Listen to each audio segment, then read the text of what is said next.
So I am so excited right now because I never thought we would actually get together. But I said, you know what, Gormy? It's going to happen. And Frank always makes things happen because I am persistent and I am annoying because I will just beat it down until finally we get together. So we have Mike Gorman, right? Is that what your name? Yes. Dude, and you go by Gormy. Yes. Okay. Was that like a childhood name? No, not at all. Okay. It came from Instagram, and not because it was my handle, but in the olden times, go back 4 years, 5 years, my Instagram handle was Gormandizer, because Gormandizer, my last name's Gorman. The word gormandize is to eat voraciously. And so that kind of described the life that I was living. I was putting, my 500-pound life out there for display on Instagram. And it wasn't a weight loss account. It wasn't a health and fitness account. It was a, haha, screw you, fat acceptance type account. Like very much like a gluttony sideshow. And I was in a couple DM groups. And one of the DM groups I was in, because my nickname was Gormandizer on my handle, they called me Gormy. And so then when it was time for me to change my handle name, once I felt like I was getting really serious about getting healthy and losing weight and all of that, I decided to change my handle to Gormy, not realizing that then that would become my name. Like that was the name that people then would know me by. Like, and that really struck home for me at KetoCon last year, which is an annual convention, hence con in the name, of scientists and doctors and participants in the ketogenic sphere. And I was walking up to the line on the first morning and started hearing people yelling my name, like to get my attention because they wanted me to come over and take a selfie with them or to say hi or something along those lines. And I said to one of my friends, I'm like, I've had like 12 different people yell Gormy today. And they're like, that's how people know you. They know you as Gormy. So that's it's cool, man. it's kind of evolved into like, I just let it happen. Like, I don't want to say I'm like Sting or Madonna, but like I don't want to talk forever about this, but it's actually kind of funny. I was at Disneyland with my sister last year, and someone came up to us in one of the parks and said, "Oh my God, are you Gormy?" And I was like, "Yeah." And we talked for a second and had a great little conversation, and they walked away. And then for the next 2 days, my sister walked around, "I'm at Disneyland with Gormy." And we'd walk by people and she would go, "Do you know that this is Gormy that you're meeting, right now, that Gormy is getting on this ride?" And they were all like, "What are you talking about?" And she's like, "Well, this is Gormy." I was like, so she likes to mock me about that. So yeah, that's awesome. It's become the name. So again, I'm just so lucky to have you on, man, and take the time. First of all, you're a East Coast guy, which I love the East Coast. But I'm gonna do a few plugins because I guess for Jacked, we don't really talk about where we're reached at. We actually have a few things. We have Jacked on Instagram, JAKD, just a couple dudes with a K. Jacked on Facebook. We have jackedpod.com, which we're gonna be updating soon. We also have a YouTube channel that no one's really seen yet. It's just a couple dudes are jacked, where I put all my health tip videos, and Eric's got some videos on there. Nice. So people really like the visual. And I'm starting to learn that because I'm more of an actual audio guy. We are in the process in the next month building a podcast room at my location. So it's going to be better quality, better lighting and things like that. We have really big ideas, man. We're so excited. Big news that's coming up. And then where can you be reached? Well, 99% of the time you can find me on Instagram. That's Gormy_goes_keto. I do every so often dip my toes into Twitter, which is a cesspool. Yeah, I was just going to use those words, dude. Like it's literally, yeah. I literally know no matter what I post on Twitter, I'm going to get some support and I'm going to get people just attacking me for no reason. But I'm Gormy Goes Keto on there as well. And then obviously my podcast, which is the Fat Guy Forum, that can be found on every podcatcher that's out there. And I took a little break the past couple of weeks, but that's a whole long story. Yeah, no worries. We'll be getting back into that.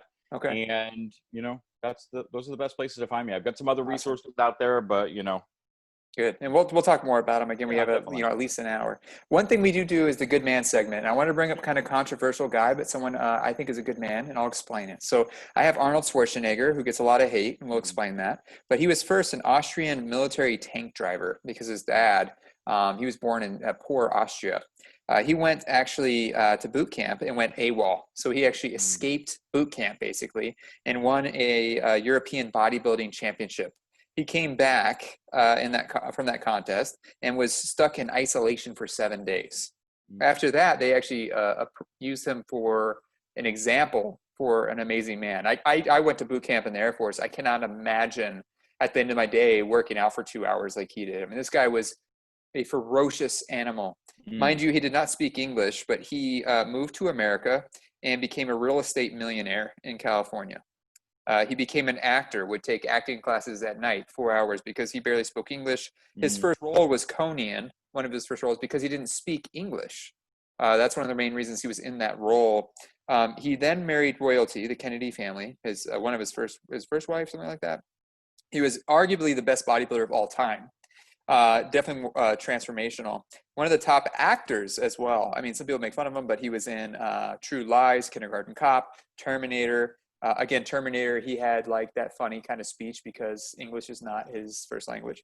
He became the governor of California. And then obviously he did have poor decisions, right? Where he banged his maid, right? And had kids. So obviously, unless they had an open relationship, that was not ethical or integrity. But I'm not going to ask Arnold Schwarzenegger for relationship advice, right? I would look up to him for his drive, his business, and how he is a motivational person. So I think that just because a man or woman makes a bad decision, I don't override their whole life, right? Acknowledge the bad thing, but also acknowledge the good things. Like, we have to be fair. So that is the good man segment of the day. But yeah, bro, I'm pumped. Now we're free. We can talk about whatever. Well, I mean, I like starting with Schwarzenegger because he loves a good cigar. So like that's my place to connect with him, you know. And I've made a lot of bad decisions in my life too. And if people held those against me forever, I'd be nowhere. So, do you want to talk about any of your bad decisions? Anything that comes to mind? Oh well. How about one that kind of sticks out to you? Well, obviously, I think the worst. I mean, I think a lot of circumstances in my life brought me to the heaviest weight that I reached. You know, I was 540 pounds at my heaviest. Wow. When was that, Gormy? That was 2008, 2009. And actually, I was in that weight range probably for 5 or 6 years. I was well over 500 pounds for 5 or 6 years. Wow. So you maintained, obviously that caloric intake and that lifestyle, which is really impressive, Gormy, because that's, I mean, I'm just trying to think.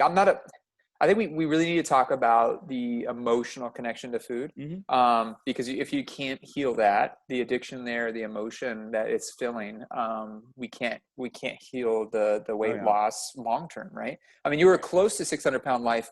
You fell short though, Gormy. Yeah, you fell short. And the funny thing is, like, this is where, like, you know, and this wasn't even me saying this is my worst decision. Like, but I have friends that we used to joke all the time, like, you know, oh, you're almost in my 600-pound life. You know, 50 more pounds and you get that sweet TV deal. You know, it's what are you taking? You taking Snapchat? Selfies? Sorry, man. Just a quick Snapchat. Yeah, dude. No, but you're right. Like, it's really like and that's the thing is, like, I said to people, like, no one gets to over 500 pounds by accident, and you know, and it might not be intentional. Like, it might not be like you chased 500 pounds. Like, you're not like getting up every morning and you're like, what do I need to do to get to 500 pounds? But there's something that's keeping you eating at that level, because at over 500 pounds, the body is just not meant to be that big. The body's not meant to stay that big. So, I mean, and that's why really, like, when I first started to lose weight for the very first time, it wasn't an intentional diet. It was poverty. You know, I had no jobs. The economy was crashing. I had moved cross country. Everything was kind of falling apart. And I didn't have money for food. So the big surprise, not surprise, you know, surprise, sorry, not sorry. When you're not putting in enough food, you know, you're not putting that much food into a body that's over 500 pounds, some of that weight starts to go away. You know, it starts to drop off.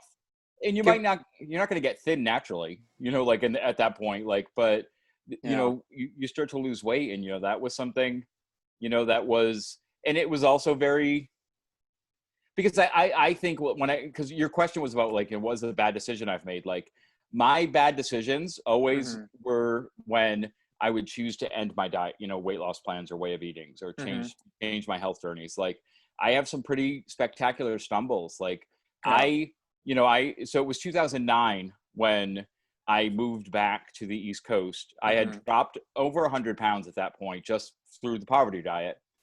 And I got work and started putting weight back on, of course, because I had access to food again. And I lost the job that I had, and realized that no one was going to hire someone who was over 500 pounds, who was sweaty just from walking in from the parking lot, you know, heaving and physically in awful conditions. Well, so you probably still get hired, but there's an instant judgment. And is that fair or Yeah, not? But I no, don't I think, don't know. honestly, like, I don't, I It didn't think, help your case, right? yeah, like, I don't think you Mhm. are, unless you're such an expert that they can't hire someone else, someone else is getting picked, Mhm. even And if what you're do you just like do, Gorny? What low. do you do for a living, or what's your job Now, field? at that point, I was still trying to get back into higher education. I had worked in higher education Oh, for 15 years. what does that mean? Higher education? Is that like Sure. principal or? I worked in college and university settings in residence life and student activities. Oh, okay. So So that's cool. I was like a dorm director or student activities director. I was an Mm, assistant director of a student union, hmm. leadership development coordinator, trainer, developer, like a lot of things along those lines. And the problem with higher education is when you leave that field for 6 months to a year, they Hmm. assume that the field has moved on without you. So I Oh, ran into a lot of trouble trying to get back into that field. So I ended up getting a job working in my family's, my family business's office. They run a roofing company at that point. oh. And I just came upon a job randomly. My cousin needed some help part time. I started doing it, and then she realized she wanted me full time. Hmm. And then that company went under. And when that company went Oh my under gosh. was when, yeah, 40 years in business, and they went under. Oh, 35 when years was in this? business. When was this, Gormy? This was probably around 2011, 2012, Oh my somewhere God. in So there. 2011 was still, I mean, very in the heart of the recession, right? Oh yeah. Oh yeah. 2008 hit me really hard, Gormy. Hmm. I went through a really hard time with the recession. I went in the Air Force. I was full of debt. I had a dirt bike that was like a 35% interest loan. I had Mm, a car. I had credit cards maxed out. I came back at the Air Force. I got heating, ventilation, air conditioning trained, and they said I would make mm, $30 an hour. I ended up making $15 an hour because I knew nothing, mm. right? I had some Right. training. I ended up getting a job with USAA with insurance and banking. I started Hmm. using the Dave Ramsey method because I found them online. I just like the steps and I paid off all my debt. And then I just knew that I would never want to feel so desperate for money because that's so stressful, right? We Hmm. both have different stress responses. Obviously, you, Gormy, I think with stress probably had more of a food connection. When I'm so Oh yeah. stressed, dude, I shut down, Hmm. right? I can't sleep. I'm agitated. Mm, I can get kind of depressed. But food is not even on the plate for me, right? There's mm. two different types of people: either stress eat or stress don't eat. Right. Right. And I don't know what that is. Again, it's all psychological, emotional. Um, but it's good to recognize that because you went through a tough time, Gormy. I mean, when Well, you're it's kind of fun. It's kind of funny because, like, I would say actually, I'm someone that doesn't eat when he's stressed. I'm more like really, you than you oh, would say. Yeah, okay, like I think food was such a pleasure, and was entertainment in my life mm. that when I would get stressed out, my hunger would go away, and that was the only time my Oh, hunger would go really?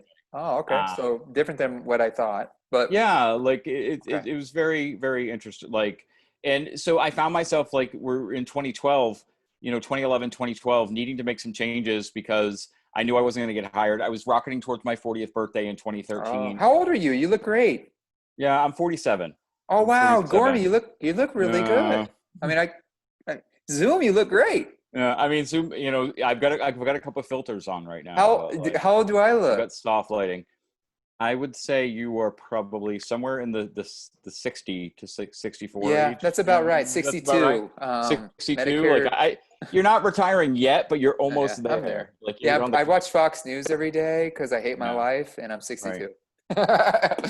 You get up, you pick up, you pick up the USA Today that gets dropped on your stoop. You get a cup of Yeah, I have coffee. a flag outside that says Okay. MAGA because Oh I yeah. just support the president because I don't You care. drink No, it. I'm just. You drink a cup of coffee from the same cup every day, no matter Yeah, what. right. I know, And it's right? and it's a cardboard cup, and it's started to get brown a little bit at the top, but you don't want that cup to be wasted. Like you So have a lot going on. You yeah, got a so lot. I love politics. I love all this stuff. What Mm, made me laugh, I just golfed with my dad, and I'm just so grateful to golf with him because he's 59 in great shape. mm. And I golf with these two older ladies. They're in their early 60s, and it was so fun. But there's this house right next to each other that have these pool fences, and one is MAGA Trump, the next one's Biden America. Oh And really? it just makes me laugh. They're just like, does it make you feel better that you have a flag on Yeah. your gate? Like, does it help you or? And do they throw like a beach ball back and forth at each other when they're in their Yeah. Do pools? do Like they there's like poop in each other's yard or something? Like, oh, damn it, he got me again. it sounds like there's already a lot of privilege at play there already with Oh those my God. houses. Like, Yeah. like there's a lot Oh my going God. on. There is, man. It's Yeah. just a West Valley course in Oh yeah. Arizona. In Phoenix, we have West versus East, right? Hmm. I grew up West Valley. I didn't come from money. Well, of Um, course. and sometimes people think I do, which Mhm. sucks, right? Because it takes away from your hard work. I've earned everything I have. I actually don't like being handed anything. Please don't give me a gift. I don't appreciate money unless I earned it. That's why I think someday I may run for politics, because we need more people that just aren't driven by external factors. I'm not. I genuinely want to help people, and that's what my actions and my heart and soul say. That's why I'm doing the health tip videos. That's why I put myself out there all the time on these social media platforms. And my business is not just about making money. It's about actually seeing results with the patient. Like, I don't care what it takes, right? I believe one of my sayings is, I won't give up on you if you don't give up on me, right? I can't help someone if they're not willing to change. I think that's something I have to acknowledge, right? And I struggle at times. The urgent care is a good atmosphere, but at times, I get patients that just, they want to believe what they believe, and that's fine. Even though my credentials, my personal history, I stay in shape because I feel like I'm more accessible as a provider. If I'm thin and lean, strong, happy, wouldn't you want to listen to me versus a cardiologist that's 350 pounds, right? So either they do know the information and they're just lazy, or they just don't know the information. There's two sides of that. And I think in the healthcare field, we're some of the most unhealthy people in the world. And it's really bizarre, right? Oh, yeah. Oh, yeah. So, but Gormy, so you were 540 pounds. What did you eat? Just give me a regular 24-hour period what you ate. Like, so it's funny. I very rarely ate breakfast. Like most weekdays, really? Okay. I didn't really eat breakfast. I would get up and I would go to the office. Now, when I was at my heaviest, I lived in the building that my office was in. So my office was probably about 25 steps from my apartment. So it was, cool, but it also was a part of that enabling behavior that allowed me to be 540 pounds, because you have to walk or move. If I had to get in my car and drive to an office building and walk into an office and do all of that every day, it wouldn't have, being that size wouldn't have been sustainable. It wouldn't have been that easy to be that size. But living where you work provides a lot of opportunities for that. And so I would say probably around lunchtime, food would start. I would eat lunch with the rest of the staff, whether we would grab it at the dining hall or bring it back to the office or whatever.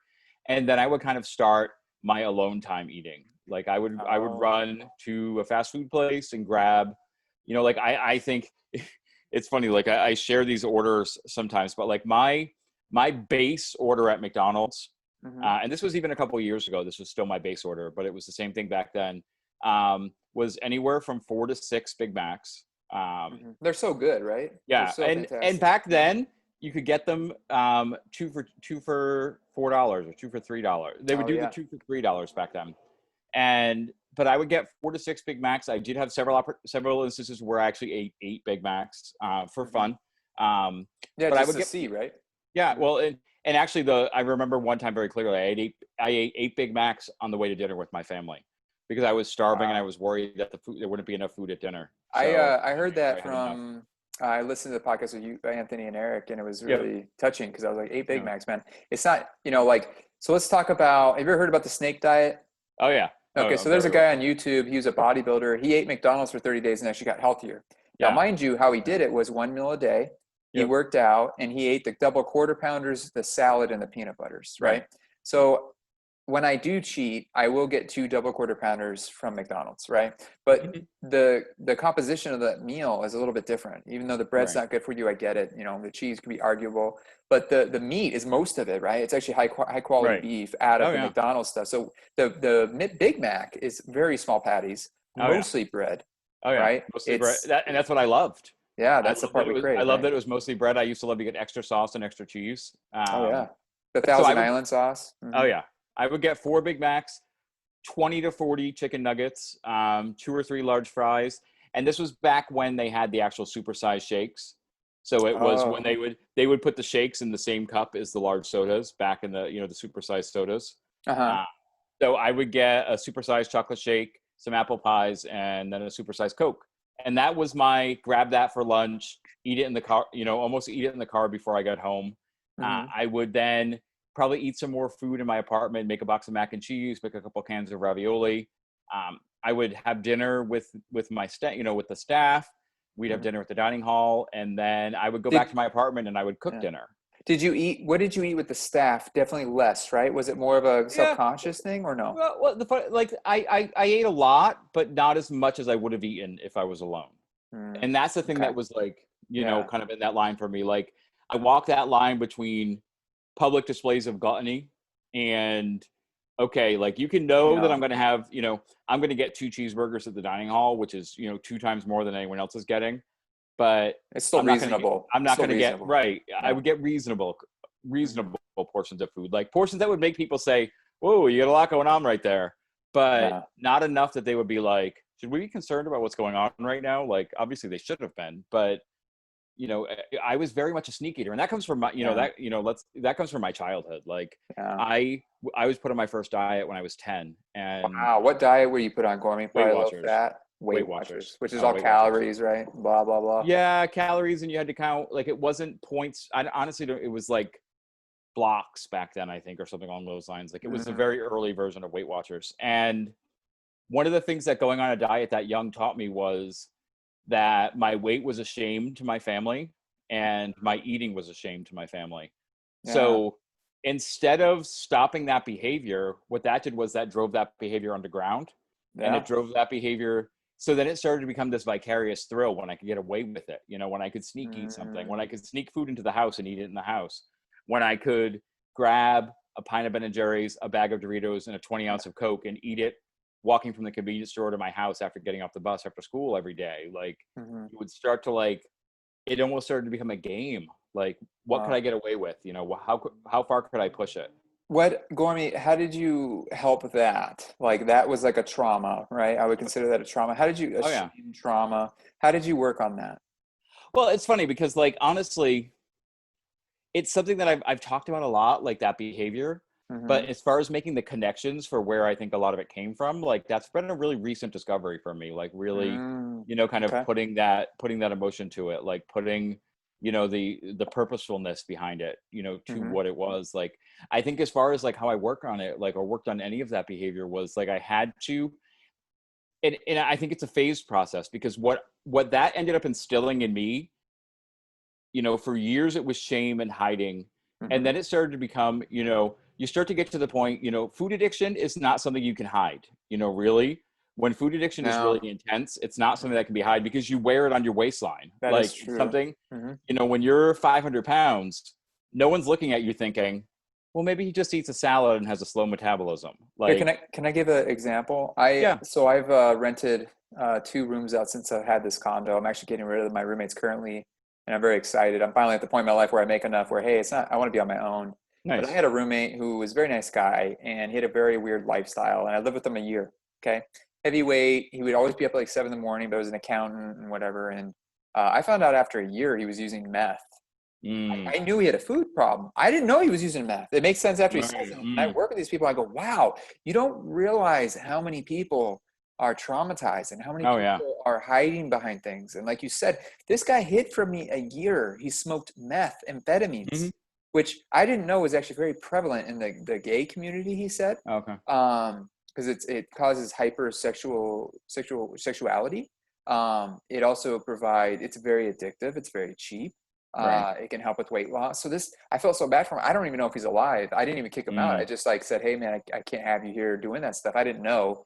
And he left in a very cordial manner. But like you said, I knew he had a weight problem, man, because he right. was, 300 pounds, but I didn't know he had a meth problem. So Hmm.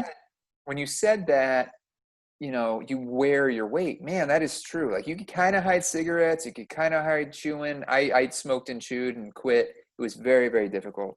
I would Mm, rather smoke the rest of my life. I can't, right? I quit right. 10 years ago. I chewed for like 3. It was so difficult, man. Mm, So difficult. I could chew the rest of my life. I'd be so happy, Gormy, but it's just not worth, oral cancer, esophageal right. cancer, and things like that. But I think addiction needs to be defined more. I think it needs to be not treated as a diagnosis or a life sentence. It needs to be talked about in a manner that you can get better, Right. right? And the thing is, like, I think for me, like one of the things that happened that I think prevented me from addressing it for years Yeah. was I went from seeing, that life I was living as shame to flexing in the other direction. Like, if Mm. you're not going to like me because of my size, I don't care. I went very Oh, much okay. down So that, like, apathy.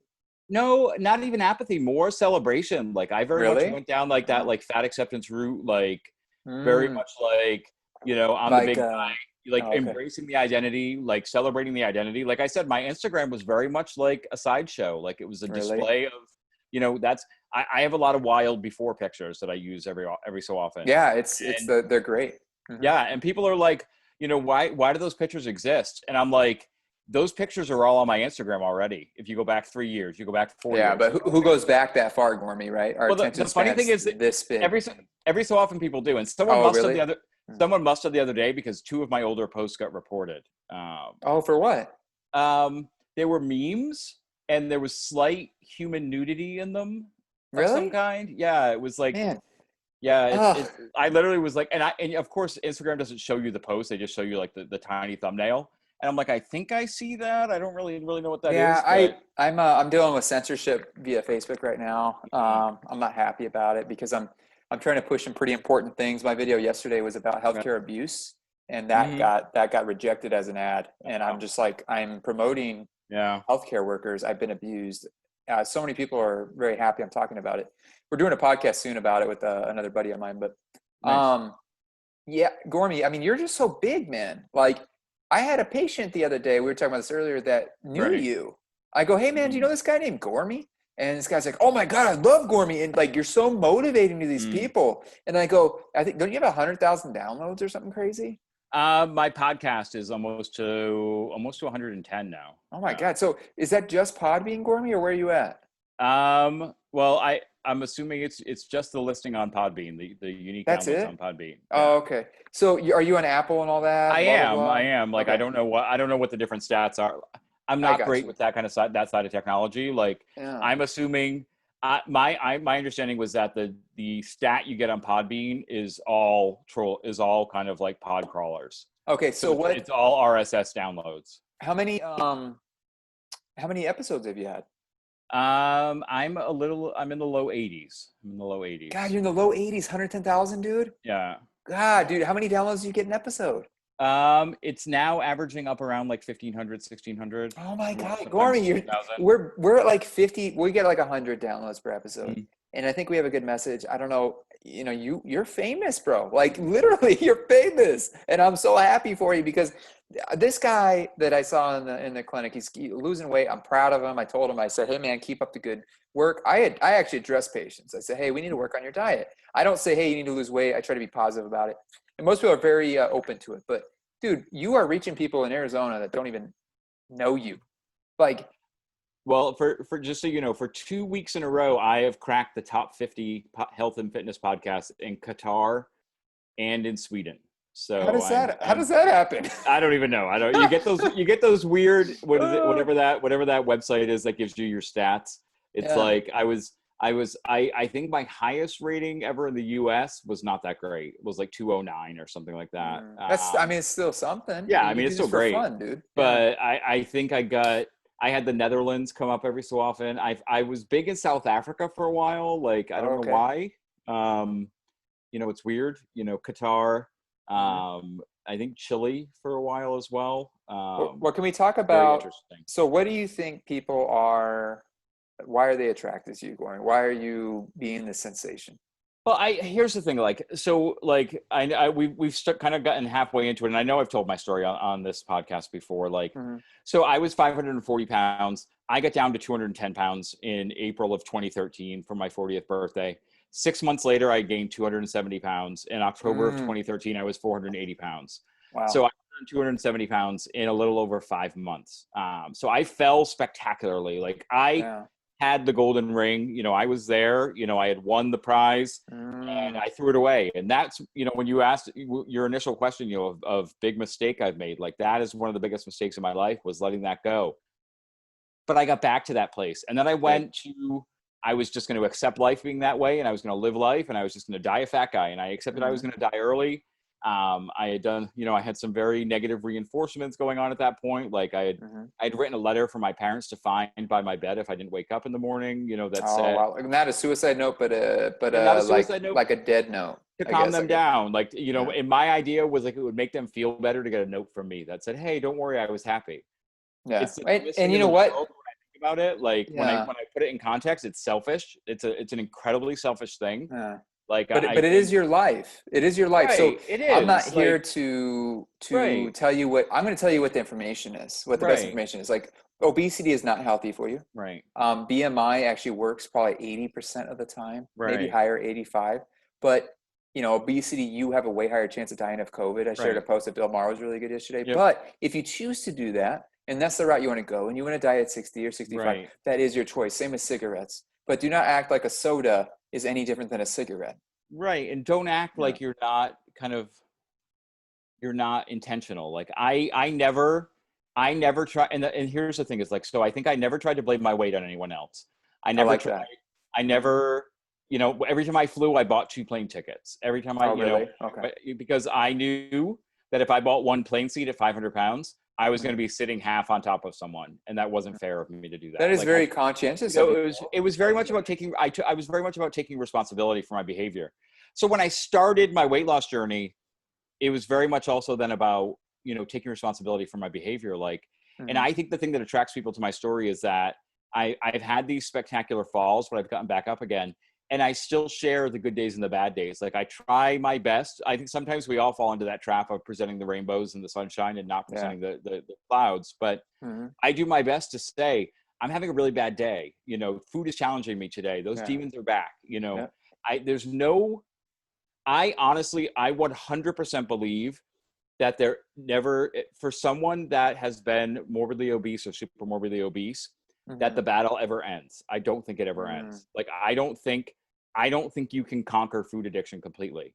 I think So, you can learn coping mhm. behaviors. I think you can Mhm. learn how to handle life better. I think you can learn new habits. I think you can learn how to use routine and consistency to be successful. Mhm. But I think you have to be consciously aware of the fact that the moment you let your guard down is the moment that those other things are going to come back and they're Yeah. going to attack you again. Well, And you have to be ready to deal with it. well, isn't life just a battle itself, right? Right. That's what it is. Like whether it's addiction or food or Right. whatever.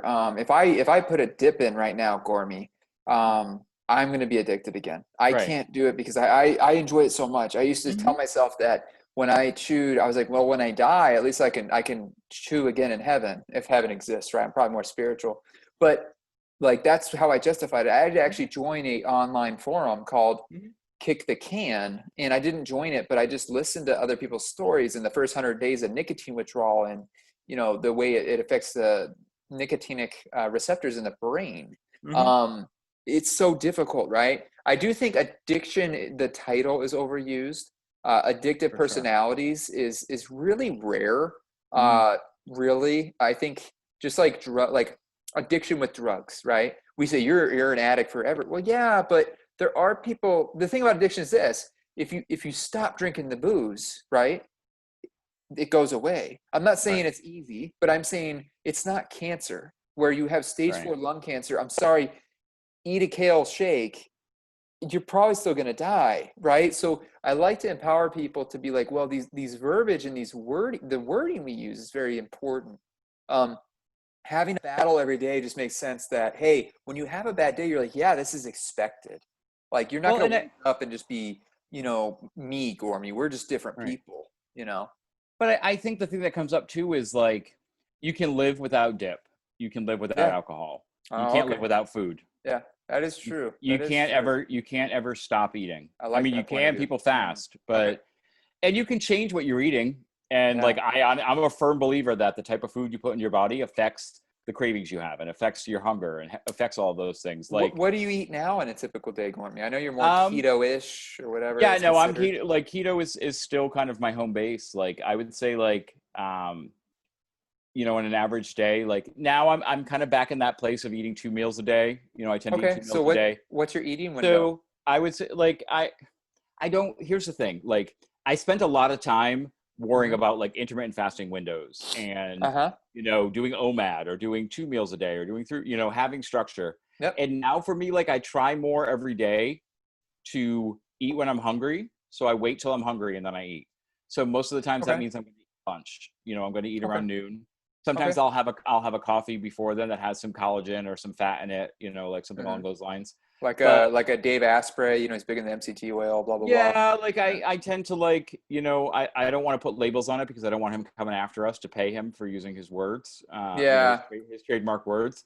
But for me, like I enjoy, especially in this weather, like if I throw some vanilla collagen and some ice cubes into a coffee and then throw there's a company that makes some keto creamers, that have some Yeah. MCT oil in them and things along those lines. Throw a little bit of that in the blender, froth that up with coffee, and you've got something kind of cold and it's got a little bit of flavor to it and a little bit of body. I tend to do a meal that I consider like brunch, like do some eggs with some kind of meat, maybe a little bit of vegetable. Maybe I'll save that for a meal later in the day. And then, I would say like 90% of the food I eat is single ingredient unprocessed food. Like I think that's really important. Good. Unprocessed, right? That's key. Right. Like unprocessed, simple, right? I think if you're always having to look at the label on something to figure out what's in it, then it probably shouldn't make up the bulk of your diet. I like that. Like, if you can look at something and know what it is. Like, yeah, it's something like I think someone else I had on my podcast, who has his own podcast and brand, Matt Vincent, like he talks a lot about single ingredient foods. I look at that and I know that's a steak. I look at that and I know it's broccoli. I look at that, I know even if you're someone that eats white rice, it's white rice because you look at white rice. But if I'm looking at a keto brownie, what is making that brownie exist? How is that wizardry actually happening? Like, what is the chemical storm that has to come together to make that possible? And now I will say, like, there's several companies, that I've even been connected to that put out things like ketogenic breads. You look at the ingredients on it and it's like almond flour, cream cheese, eggs, and salt. Like, yeah. You're still looking at like 4 identifiable ingredients. I think when you start to cross that line into having to use an encyclopedia or Google what something is to figure out what it is, you start to run into trouble. And I'm not saying those foods don't have a place. Like, I think the biggest place you have to come to with food is like realizing that everything you put into your mouth is a choice. We're never out of control with food. We make choices under duress. We make choices for emotional reasons. We make choices for the wrong reasons. We make choices for the right reasons. But no one is ever holding us down and pouring anything down our throats. Like, we always end up having to lift it and put it in our faces. Now there are, so it's personal responsibility. I love how you stick to that, but we also have to discuss that when you go to poor areas, right? Where it's usually minorities and things like that, they don't have access. The idea of a food desert, the idea, exactly, that there is no access. You don't really have choices. Like, and here's the problem with because I think you'll have some people that then would say, well, you just have to control your portions if all you can eat is crap food. Yeah, but it's still crap food. Right. What I would say is, but what also happens is that food isn't just like chemically processed food. It's designed to be hyper palatable. It's designed to not make normal. You hungrier. It's designed to make you want more of it. Like, so is it fair that someone who lives on a farm and, goes out every morning and whistles to the birds and harvests their own eggs, has the same opportunities as someone who's in a city and can't get fresh eggs ever? Like, no, I think that's a great point, Gormy. So it's completely different things. One of the highest levels of connection is just empathy, right? So personal responsibility is always part of the equation, but to understand if a certain group of people are still seeing the same poor results, we have to understand that, hey, what can we do to intervene, right? I compare food now to cigarettes. So, and I think that's good to understand how bad this is. So when you have a soda, like a Dr. Pepper, I think that's equivalent to 3 cigarettes, is actually what I would say. We demonized cigarettes when we went from 60 to 70% usage in America to now down to 13%. It has gone, that was a great thing. The food industry is using the same propaganda that big tobacco used. Actually, most of the companies of big tobacco bought big food. So with that, we have to understand, well, you say just eat good portions, right? Like my plate and stuff. Just eat good portions of grains. Well, that's like saying having good portions of cigarettes. There's no good portions. Oh, for sure. So I just like the, I'm not even overreacting with stating that, I don't think. But I think that goes back to, there is something to be said about, like, you went back and said, there was that guy that lost weight eating McDonald's. Like, he had access. There's access and there's education. There's a lot of different pieces that come into play, like when it comes to food. Like, he also just ate just the double quarter pounders. Like, that's all I eat. Like, that's mostly you can't. I eat 3, Gormy. I'm 6'1", 180 pounds. I eat. I'll tell you what I eat in a normal day. So I don't eat until 2 p.m. and I eat between 2 and 8 or 2 and 10 every day. I start the day with black coffee, black iced coffee. I may have a Jocko energy drink. I'm a big Jocko fan. I'm a veteran. He's a Navy SEAL. It's basically monk fruit and some B vitamins. Very simple. Kind of cool because it's the first energy drink I could have in like 5 years that was healthy. And then like God, man, I can go Gormy so easily till 6 p.m. eating one meal a day. It just depends on the day. Today I had a hot dog because after golf, but that was just situational. I usually don't eat from 2 to 10, and it just makes my life easier. I have more satiety, so satiety, I think is how you say it, where I'm just satisfied. I'm full. Food does not control me. I eat food for fuel. And then once you get in a groove of eating healthy, man, you don't want to eat bad. Like I love Taco Bell, but if I ate it right now, man, I'd be pooping my brains out. I'd have stomach cramps. I'd have like allergic response where eczema would kick up. I'd be more congested. People need to relate what they're eating with how they feel. And I also still live life, right? I still have a Guinness at night where, I had a couple scotch the other day. It was fantastic, man. Like I've never had the emotional connection to food other than laziness, which, I've just been lazy. I grew up very spoiled a bit. My parents always made food for me, and we got rewarded with fast food. So growing up, I would eat a Big Mac meal plus a Filiberto's burrito. If you know what Filiberto's is? No. You know what that is? Okay, so East Coast, man, you suffer. We have so much Mexican food out here. It's great. Basically, it's like a legit Mexican food joint. It used to be more authentic. Now it's chain. But a massive bean and cheese burrito, bro, with a Big Mac meal. And this is like 5th or 6th grade I would eat like this. So I had a faster metabolism, which I'm, blessed with. But I also struggled with the reverse body image issues, right? So that's something we need to talk about with men is that I'm 6'1", 180. I still have people call me skinny. Still to this day. You tell me, Gormy, how that would feel. I am 6'1", 180. My BMI is healthy. I am stronger than guys 50 pounds heavier than me. But because I'm not bulging out of my shirts, right? That people have this subjective look at me that we don't even know what a healthy person looks like anymore. And people that are fat shame me for being skinny, and I don't call them fat. I'm like, how is that fair? Like, and it's not true, right? We don't understand empathy today. And it goes both ways, but sorry, I'm on a rant. I'm just passionate about it. No, it's okay. I think you're right. Like, I think the thing that comes into play though is like once your relationship with food is ruined, is damaged, it's hard to get back to that place because like I can eat clean every day for a year, and at the end of the day, I'm still going to want pizza and a Big Mac. Really? Like I would still want that right now. And I've made choices, like even during COVID, like I've had some slip ups during COVID where I've eaten some really awful food. What was a slip up? What was a slip up, Gormy? I've gone to McDonald's. Beginning of COVID, I went to McDonald's. What'd you eat there, though? Did you eat something different? I mean, what'd you get? I got 2 Big Macs, 20 McNuggets, large fry. But you didn't get 8, right? So right. even even your 8. slip up is a little bit different, right? But the thing that is like, but then I also went on and ate pizza later that day. Oh, okay. It was it was very much a binge cycle going on. Gotcha. But the reason I bring it up, isn't because I want to glorify that I did it, but more that my body didn't feel like shit the next day. Oh, wow. My body wanted more. My body was ready for more. Like my capacity came back really fast and my body wanted more. And I think some of us are primed differently to food, whether that's through something genetic, whether that's through years of constant exposure, whatever has caused that kind of change on a genetic or an epigenetic level, wherever it's happened. Like, I think there's something different that ends up happening. And I think there's something different also in terms of that mental relationship with food. And I think everyone, and this is where personal responsibility comes back into play. Like, I think we have to be honest with ourselves about what we can and can't handle. Because I work as a coach now with people. Oh, how does that work, Gormy? Good so far. It's just started. It's been about a month and a half, almost coming up on 2 months. Is it online or is it in person? Yeah, it's an online coaching. It's through a website called theketoroad.com. I actually work for the person who was my coach. Oh, wow. So can you explain to me the benefits you get from coaching?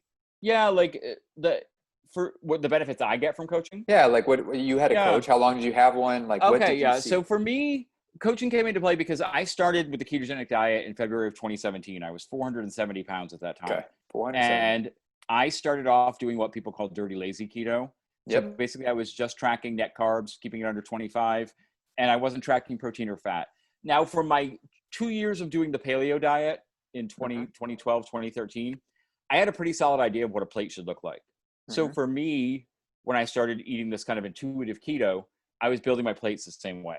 It was fat, protein. I just upped the fat a little bit, like kind of played around with it mentally. Had read a lot of books and kind of was like, okay, yeah, I should use more avocado oil. I should eat more avocados. I should use some olives. Like, let's get more butter going, things along those lines. Mm-hmm. And I got down to 280 pounds in August, September of 2018. How tall So are you? I'm 5'11". Okay, and then how much do you weigh currently? Currently, I'm probably in the 225, 230 pound range. Okay, so much, much more healthy range. Like you got to feel Oh a yeah. ton better, right, Gormy? Oh, completely. How do you, and you don't exercise a ton. You're not a big exercise guy, right? You exercise, but you're not like a, I'm at the gym 6 days a week.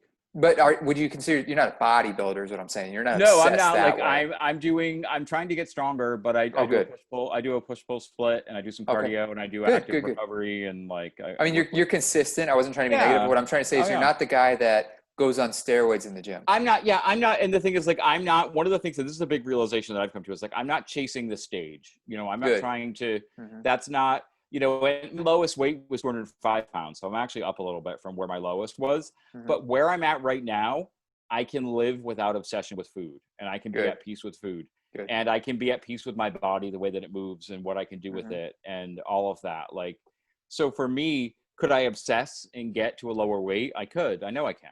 Mm-hmm. But I don't feel the need to do that right now, because So right this, now what I need is like, yeah. to be able to have a little bit of that freedom from that obsessive level of things. How does the coach, do you coach Yep. weekly, bi-weekly? So the way that it works is, so like I decided to work with a coach in October of 2018 because I actually was quote unquote eating keto and was putting weight on. I had put 15 pounds back on Okay. just by overeating keto food. And I knew I needed to start tracking my macros. I knew I needed to start doing something different. I was connected to this guy on Instagram. His name's Jonathan Shane, the Keto Road. He reached out to me and he said, you and I were talking about the fact that you're looking for a coach. He goes, I just want you to know that I'm going to start working with Keto Savage in the Deeper State Keto program as a coach. Are you interested? Mm-hmm. And I was like, and I honestly at that point thought I was uncoachable. I told him, I said, I don't think I'm coachable. I'm too much of a smart ass. Mm-hmm. I'm too much I rebel against what I'm told to do. You're all that a smart stuff. guy. Yeah, I'm just gonna say no. I'm very defensive. I'm very defensive. Ask anyone. East Coaster, man. You're like right, a Bill Burr. completely, You're a Bill completely, Burr. Yeah. Completely. I love East Coast. So I started working with him, tracking tight macros, all these things, and we worked together from October of 2018 to December 31st of 2019. And I fired him at midnight on December 31st of 2019 because I like a little bit of drama in my social media. That you start the new year off different or something? So we hit my weight goal probably in around October of 2019. So you fired him. Does that mean you're just ready to move on? Like not fired? Yeah, I was ready to not. Yeah, I was ready not to work with a coach anymore. And I think any good coach, their goal is for you not to need them anymore. Just like a therapist, right? It's not a lifelong thing, right? It's not at all like there's set goals. You reach those goals, and if there isn't anything else you should be doing together, that's not going to be helpful and beneficial. Why keep? You shouldn't stay in that relationship. Can I announce something real quick?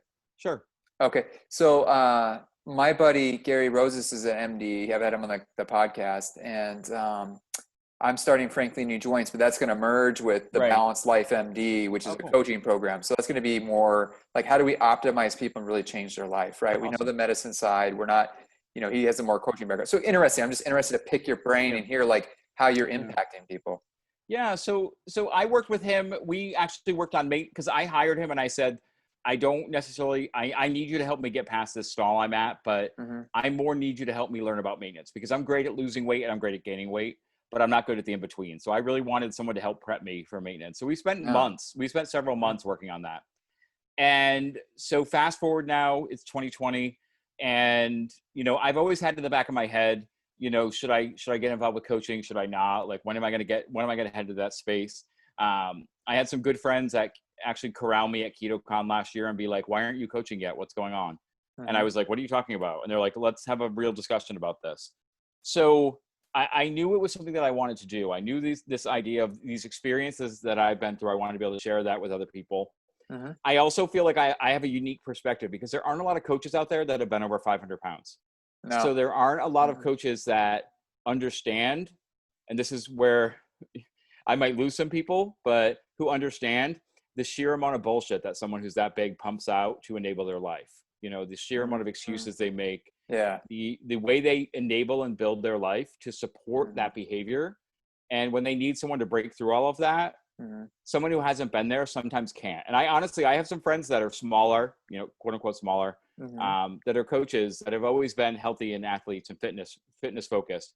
And I've watched them work with super obese clients, and I've seen kind of what is being pulled on them. And I've seen how that reaction, because they want to assume the best from everyone. They don't want to think that someone might be lying and manipulating to them. And I'm like, what you don't understand is when you have enabled your life to get to 400, 500, 600 pounds, you get very good at telling lies. You get very good at telling stories and getting people to believe you. What lies do you hear in that realm? So let's say super obese, morbid obesity.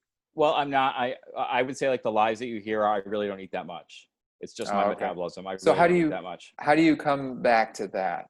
Well, I think what you do, like really what you have to do is you have to let them know at the end of the day that numbers don't lie. That numbers are, some of these metrics that we track are real. Weight is a real metric. This obsessing over the scale isn't a great thing, but when someone's over 500 pounds, over 400 pounds, over 300 pounds, the scale is an important tool when it comes to tracking their progress. And when I sit down with someone and they say, I think I've really only been eating like 1,800 calories a day, for 6 months. And so you're putting on weight at 1,800 calories a day. So one of two things, you're lying, or you are so severely metabolically damaged that you probably should be working with a doctor, not with a coach. That would be rare, right, Gormy? Like thyroid. Right, like it's very like and you can diet yourself into that condition. Like you can mess yourself up by dieting. You can affect your metabolic set point. There's a lot of things that you can do to your body, through extreme dieting. But if I then come at you and I say, okay, so your maintenance calorie level should be around 2,600 calories. So we're going to start you at 2,400 calories and see what happens. And I put that person on a tightly tracked 2,400 calorie ketogenic diet, and they start dropping weight. But they were telling me that they were eating 1,800 calories and gaining weight before. Something isn't adding up. So I'm a provider, right? So I get a lot of lies too. And I only push it so much because I have patient satisfaction, right? So I have to be careful that what I say, and what I say is coming from love. Only 6%, this is research I did for my master's degree. 6% of providers will acknowledge that someone is overweight via BMI, which is actually very accurate for the average person. And then another 6% will actually recommend something, because we have to be careful of patient satisfaction, which is our surveys and stuff. We can get in trouble. We're actually refunded by insurance based on that, which is ludicrous. A lot of providers are going away from insurance. Another thing too is they lie, right? And at the end of the day, the lie doesn't hurt me.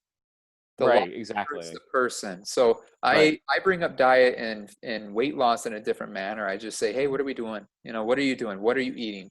I don't ask what diet you're on. I don't even like the word diet. I say, what are you eating? What are you eating every day? I go, actually, I really want you to aim for more meat. Oh, by the way, not that, more red meat, right? And I say, look at me. 80% of what I eat is red meat. And I feel really good, right? I want you to feel better and get some momentum, because they have to change you from going from Cheerios and soda that's sugar-free, which is a complete scam.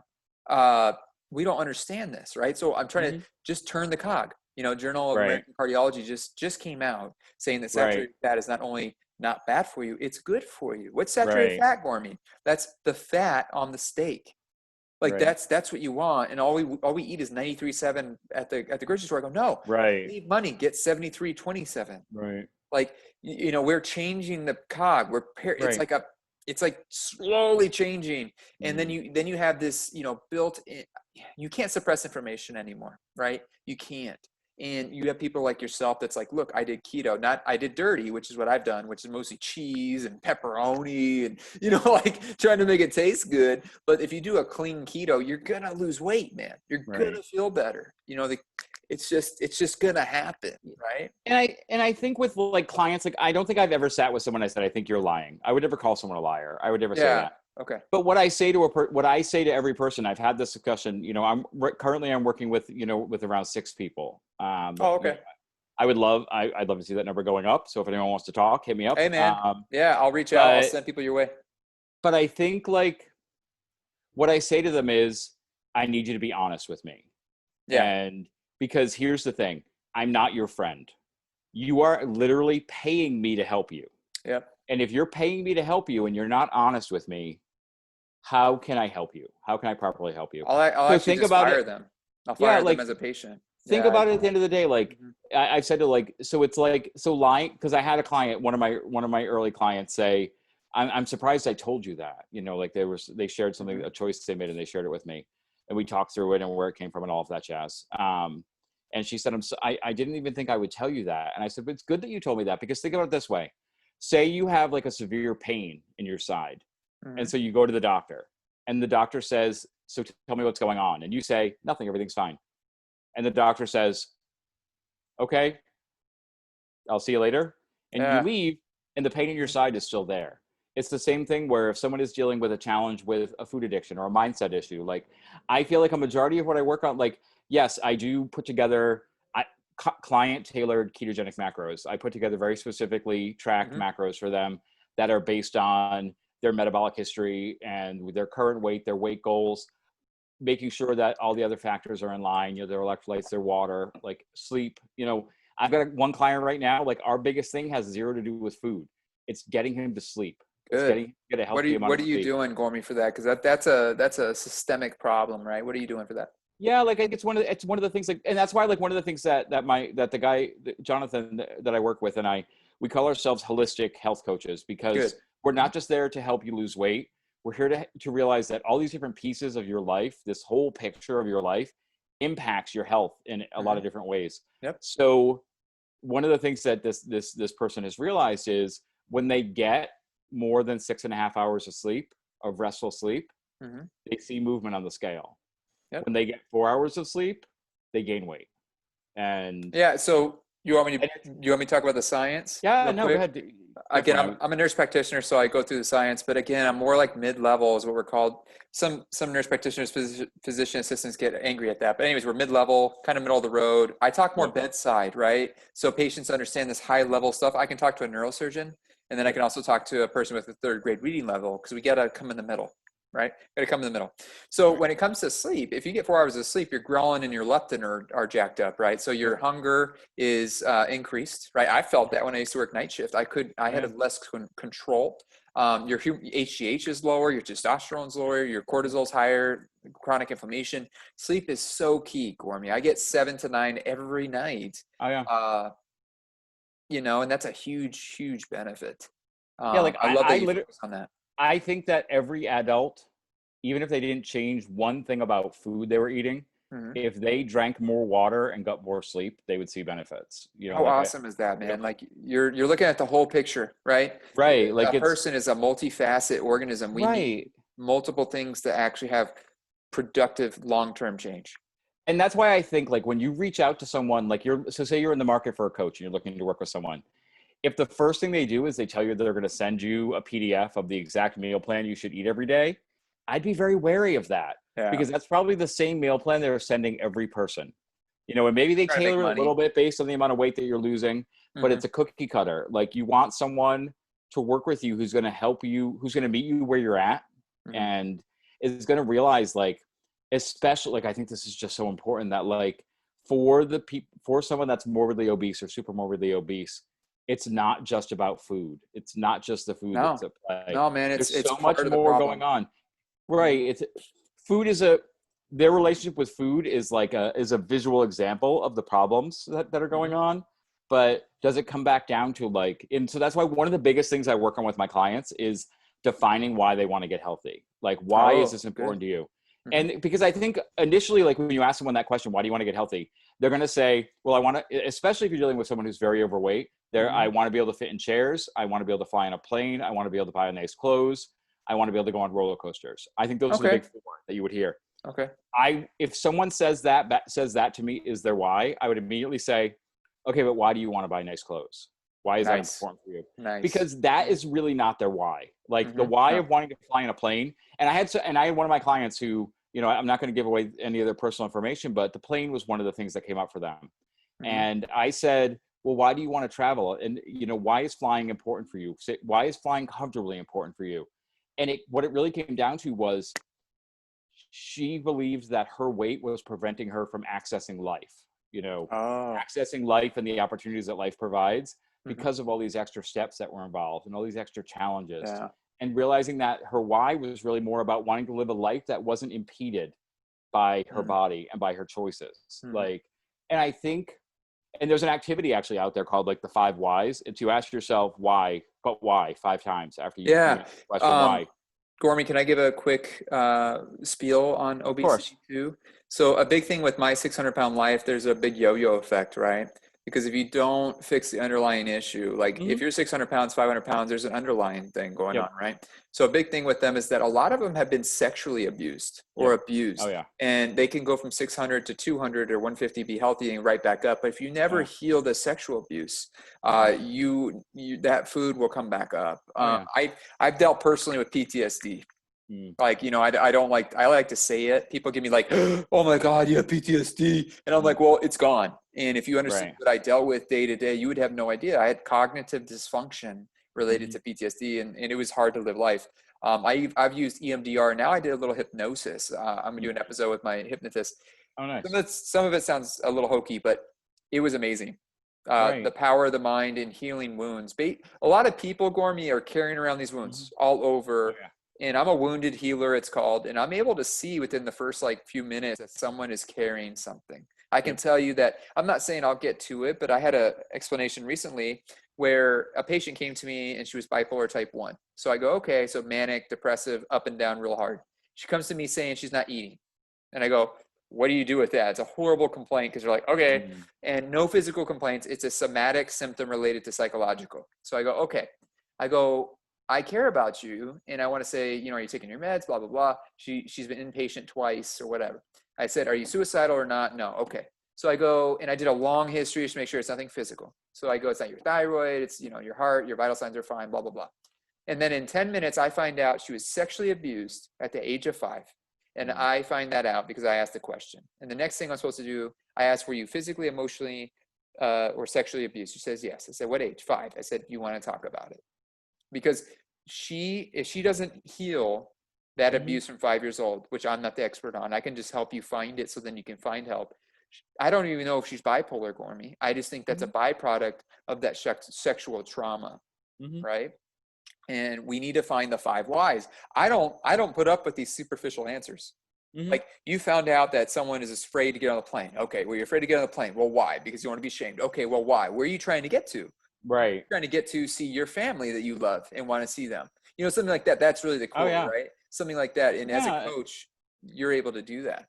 Right. You have to dig. You have to challenge. And some people don't want to. Like some people want to keep it very surface level and don't want to dive deeper. And Mhm. sometimes you have to say, okay, we'll come back to it. And sometimes you have to say, no, you're trying to lean away from this Yep. adversity. You're trying to lean away from this pain. So let's lean towards it a little bit because now you're working with someone to help you lean towards it. Like Mhm. let's dive into this a little bit and talk about where this is coming from. And I had one person who was like, I can't, answering, telling you what my why is, I can't answer that question because I don't feel like the answer is good enough, the one I'm going to give.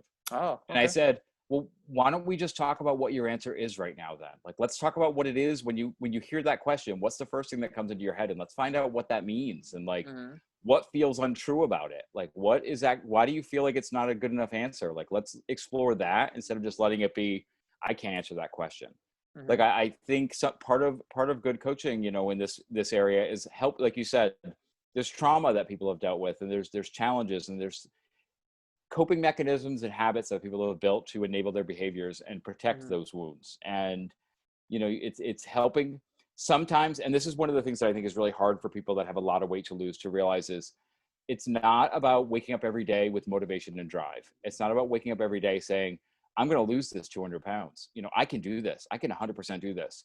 It's waking up every day saying, I know what I need to do today to move me closer to losing that 200 pounds. And Hmm. even if I don't want to, I'm going to do it.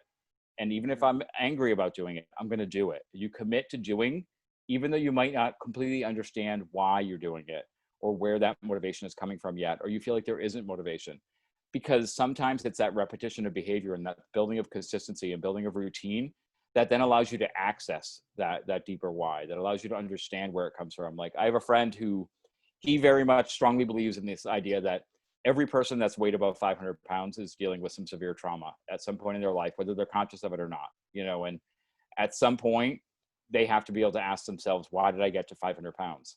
But he believes you're not going to be able to really answer that question until you're not 500 pounds anymore. Like when you're in that place, you can't necessarily answer that question of how you got there. Like you need to get out of that place before you can actually look back and have perspective on what that place meant to you and why you were there and what were the things that were enabling you to stay there. And there's a part of me that says yes, there's a part of me that says no. Like I think there's always a different answer for every person, but I think there's something to be said about the fact that I think it's important for every person that has dealt with a weight issue and with a food addiction issue, or with a severe obesity problem, to at some point want to get an answer to that question. To at some point want to, and maybe they don't. Maybe you never find the exact answer. You never find exactly what is going on, like the exact root answer, the root cause of why everything happens.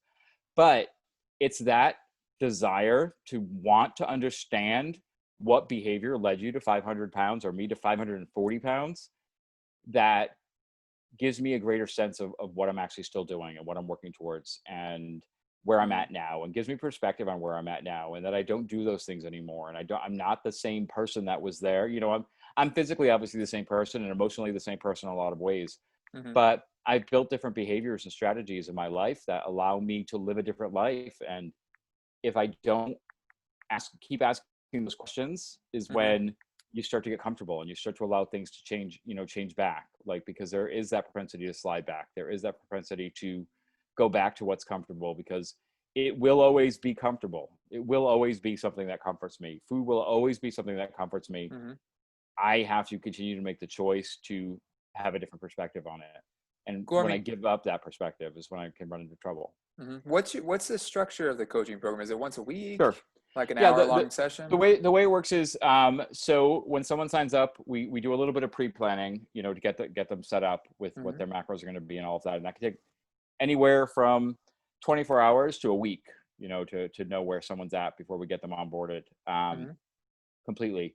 When the coaching is actually going on, we will have daily contact. We use Slack as a communication device. What's that? Slack is just a communication app. A lot of businesses use it. It allows you to have private channels to talk. Oh, okay. So like HIPAA based? Is HIPAA part of that or no? No.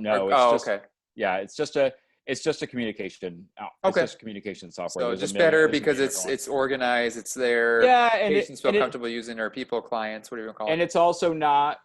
I have that app on my phone and I get notifications, but they're not having to call my phone and text me. I'm not. That is nice, right? Because that information is separate. Like my work with them is separate from personal stuff. I do like that because those lines. You're not their friend, right? And that's not a bad thing. It just means like you're there to help them, right? You're not their best friend. That's like, hey man, I want to help you lose 5 pounds. No. This is like my goal. Because you take it personally, Gormy. I know you care a lot. You take it personally if they're not successful, right? There's a point like, hey, I'm going to do everything I can. Just like me as a provider, man. Yeah. I will do everything I can. I'm not ever going to give up on you. That's why, I won't give up on you as long as you try. And don't lie to me. Because I'll eventually find out you're lying or hiding things. I'm like, well, I'm not the provider for you. If you need someone that's going to blow smoke up your rear end, you can find those. They're everywhere. Yeah.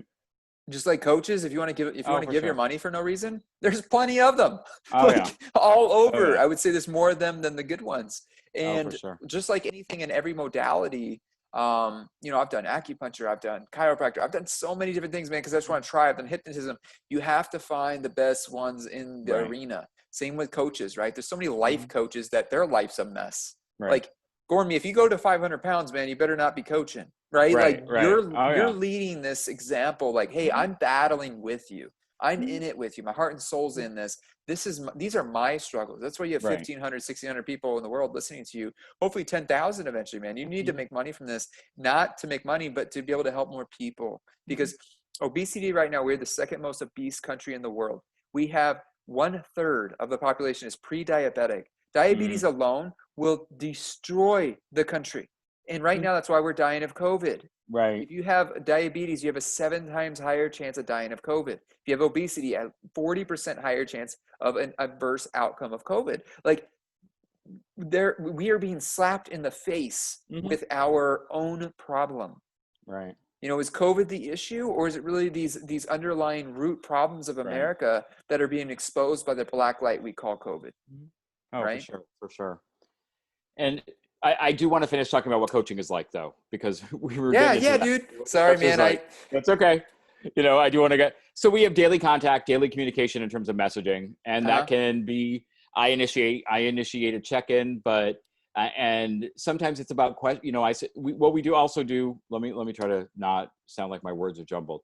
Yeah, So we yeah. have daily check-ins through there, and that's a place they can ask questions. The thing I really like about having a Slack channel with them is that they can then search their answers. So if I talk to them about something or give them a resource, they can go back and find that easier than you can in a text message as well. So if Okay. I send a link or a PDF or something along those lines. Um, so we have that daily communication. We also have a Google Sheet that we share. And the Google Sheet is where we track their daily weigh-ins, their macros are there. We talk about their activity challenges. With some people, I track water and sleep. With some people, I track other metrics that we identified together. We'll work on that a lot together. Is like, what are your goals? What do you really want to work on?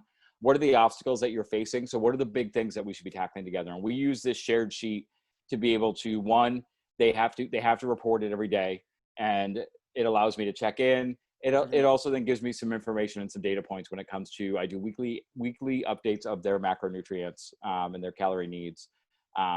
For some people, that means there's a change that happens every week. For some people, there isn't a change. Mm-hmm. One of the things that we very firmly believe in is this idea of metabolic flexibility and reverse dieting. So we're going to take people's calories down, but we're also not going to hold you too low for too long. We're going to bring you back up, and we're going to explain why it's important for you to lower and raise your calories sporadically and keep your body, a little bit more responsive to the amount of food you're putting into it. Because when a person does reach the eventual quote unquote end of their weight loss journey, we don't want them being like people that are on The Biggest Loser that ate 900 calories a day for so long that now 1,200 calories a day is too much for their bodies. Like, you don't want to deal with that kind of metabolic problem.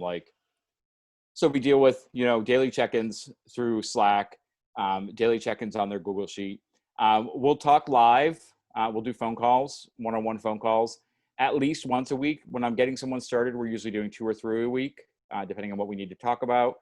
And then they also know that they have access. So if something comes up where there's a challenge that they didn't expect, or they're in the middle of a situation, I've had new clients start sending me, messages from the grocery store, their first time doing a quote unquote healthy grocery shopping. And they're trying to decide what to buy, and is something good or something not good. And I also had a client who, she was going to look at all the old food she used to eat, and she was just sending me messages. Oh my goodness, this is not really food. I used to eat this all the time, and there was nothing on this label that indicates this is food, like looking at Little Debbie cakes and sugary cereals and things like that. So we have that constant channel of communication and responsive need if it's there. We do, during those one-on-one phone calls, we do a lot of work on mindset and goal setting. We talk about their why. We talk about what their challenges are for the week ahead, what the challenges were for the week that went through, and just try to keep them, working on the things that are important to them. I've got some clients where the important thing to them right now is not just their weight loss and their macros and things along those lines, but they really want to broaden their education, their knowledge when it comes to like ketogenic foods and things along those lines.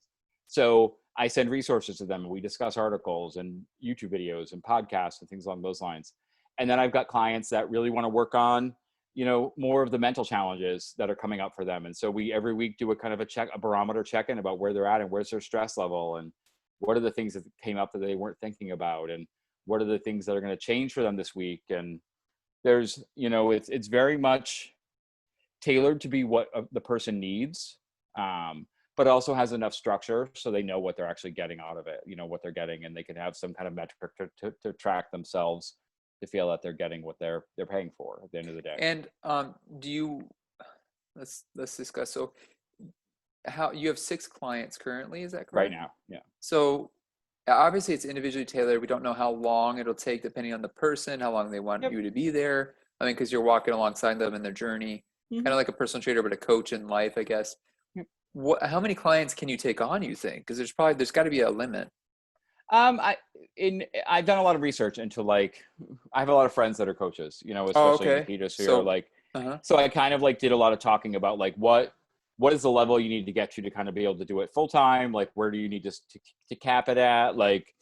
For me, one, I don't want to grow it so fast that I lose track of what I'm doing with all the people I'm working with. I want to make sure that I'm rising to meet them where they need to be. ideally for me, I would love to see myself somewhere up in that 25, 30, 35 client range. But at that point, that's my full-time job. That's the work that I'm doing all the time. I'm not trying to, have another position somewhere and also work with, 25, 30 people. It's something where it's got to be something where, what I can put in, it's not about taking on clients for the sake of money. It's not about taking on clients for the sake of having another dollar in my pocket.